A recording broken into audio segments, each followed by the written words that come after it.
आपका नैसर्गिक खेती का मिशन, नैसर्गिक, नेचुरल, प्राकृतिक, ये एक ही शब्द है। पूज्य गुरुदेव जहां आर्ट ऑफ लिविंग के माध्यम से जीवन जीने की कला, परमात्मा ने अमूल्य जीवन मेरे और आपको दिया है। इसको सुखमय, आनंदमय कैसे जिया जा सकता है, ये सब मार्गदर्शन उनका मानवता को मिलता है।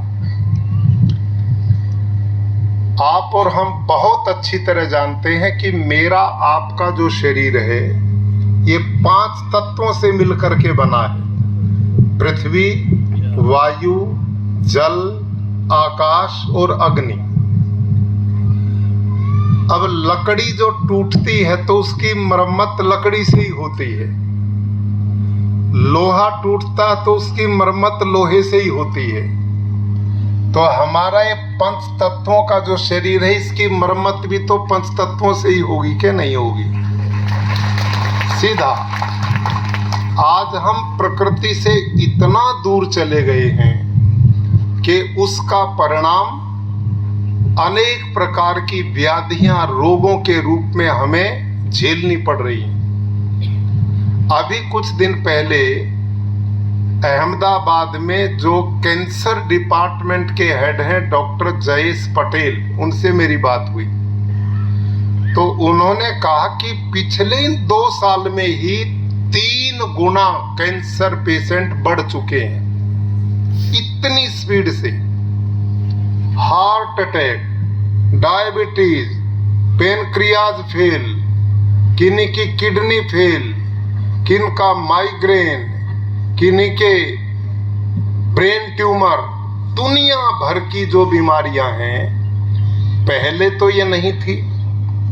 आप विचार करो, इनमें कुछ बुजुर्ग हमारे बीच में होंगे, आज से 30-40 साल पहले कैंसर को कोई नहीं जानता था, हार्ट अटैक को नहीं जानता था, डायबिटीज को तो ढूंढे भी नहीं मिलती थी।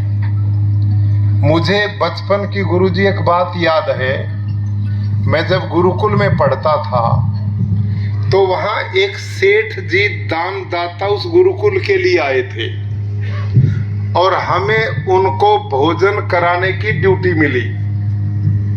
तो जब मैंने उनके सामने मीठा बढ़िया हलवा दिया और मीठी खीर दी तो सूचना मिली कि ये मीठा नहीं खाते। मैंने कहा जी ये तो बहुत प्यार से हमने बनाई है। तो हमें बताया गया, बच्चे थे, कि जी इनको शुगर है, इनको मीठे का रोग है। तो मैं आश्चर्य में पड़ गया, ये कैसा अभागा आदमी जो मिठाई नहीं खा सकता। तो अब पता लगा कि ये शुगर क्या है, ये बीमारी कैसी है।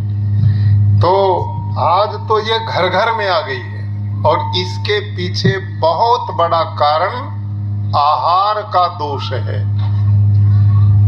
इतना यूरिया, पेस्टिसाइड, डीएपी, इंसेक्टिसाइड खेतों में डाली जा रही है जो स्लो पॉइजन बन करके हम सब के शरीर में आ रही है। मैं गुरुजी को बता रहा था, कुरुक्षेत्र का मैं गुरुकुल में प्रधानाचार्य रहा। वहाँ लगभग 200 एकड़ हमारी जमीन, उसमें मैं भी खेती वही करता था जो आम लोग, यूरिया, डीएपी, जहर डालना। एक दिन एक घटना घटी। एक व्यक्ति जो खेत में काम करता था वो दौड़ा दौड़ा आया और उसने मुझे कहा कि मेरा साथी कर्मचारी खेत में दवाई का छिड़काव कर रहा था, वो बेहोश होकर के पड़ा हुआ है। हम दौड़े गए, लेकर के आए। 2-3 दिन में जान तो उसकी डॉक्टर ने बचा दी, लेकिन मेरे मन में एक विचार आया, मेरे पास 1,500 बच्चे रेजिडेंशियल रूप से पढ़ते हैं और इसी खेत का यही जहर का भोजन मैं बच्चों को खिलाता हूं। इस कर्मचारी ने न तो उस पेस्टिसाइड को पिया था, न उसने खाया था, केवल छिड़काव की गंध मात्र से बेहोश हो गया और हम नहीं उठाते तो मर जाता।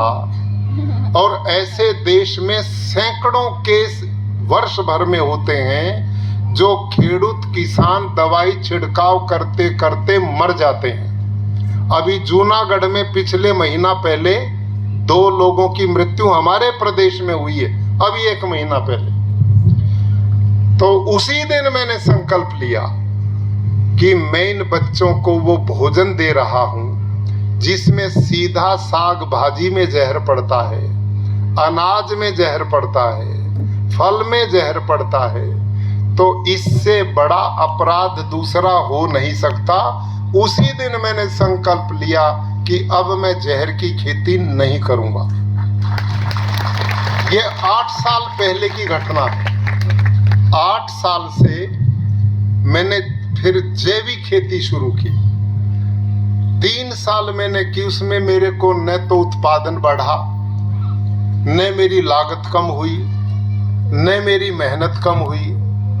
तो मैंने देखा ये घाटे का सौदा है। उसके बाद मेरा प्राकृतिक खेती से परिचय हुआ और प्राकृतिक खेती शुद्ध गाय आधारित, देसी गाय आधारित है, जिसमें हम जीवामृत, घन जीवामृत, बीजामृत, आच्छादन, वापसा इस विधि से करते हैं। पहले ही साल 80% मेरे को लाभ हुआ, पहले ही वर्ष।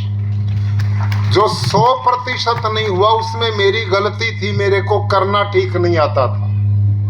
अब मैंने जब विधि से इसको किया, अगले वर्ष 10 एकड़ में मैंने किया और 10 एकड़ में मेरे को उतना लाभ मिला जैसे रासायनिक से मिलता था। उसके बाद मैंने सीधा 100 एकड़ में इसको किया, मैं पूरा सफल हुआ। अब मेरा पूरा 200 एकड़ का खेत जहर मुक्त प्राकृतिक खेती द्वारा ही, नैसर्गिक खेती से होता है, उसी पद्धति से होता है।